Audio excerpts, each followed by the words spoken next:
సాగర చక్రవర్తి కుమారులు కపిలముని శాపం వల్ల బూడిదైపోతారు. వారికి మోక్షం కలగాలంటే స్వర్గంలో ఉన్న గంగానది భూమికి రావాలని కపిలముని చెప్పగా దీనికోసం భగీరథుడు వేల సంవత్సరాలు కఠోర తపస్సు చేస్తాడు. చివరికి గంగాదేవి ప్రత్యక్షమవుతుంది.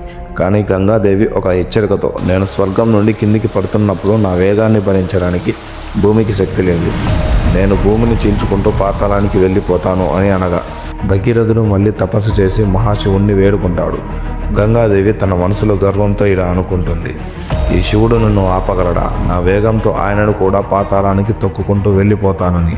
గంగ ఆకాశం నుండి ఆవేశంగా అహంకారంతో కిందికి దూకుతుంది. ప్రళయం వస్తుందని దేవతలు భయపడతారు. సరిగ్గా అదే సమయంలో శివుడు తన జటాజూటాన్ని విరబోసి ఆకాశమంతా పరుస్తాడు. అంత వేగంగా పడుతున్న గంగ శివుడి జటాజూటంలో పడగానే ఒక చిన్న నీటి చుక్కలా మారిపోయింది. శివుడు ఆమె గర్వాన్ని అణిచి తన తల మీద బంధించేశాడు.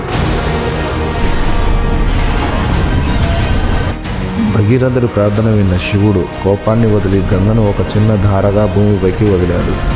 ఆ నీరు తాకగానే సాగరపుత్రులకు మోక్షం లభించింది. ఈ కథలో శివుడు గంగాధారుడయ్యాడు. లోకాలను ప్రళయం నుంచి కాపాడి ఒక తపస్వి కోరికని తీర్చిన ఈ అద్భుతమైన లీలను కూడా శివరాత్రి పర్వదినాన స్మరించుకోండి. ఓం నమః శివాయ. ఇలాంటి మరిన్ని వీడియోస్ కోసం ఛానల్ని సబ్స్క్రైబ్ చేయండి. Thanks for watching.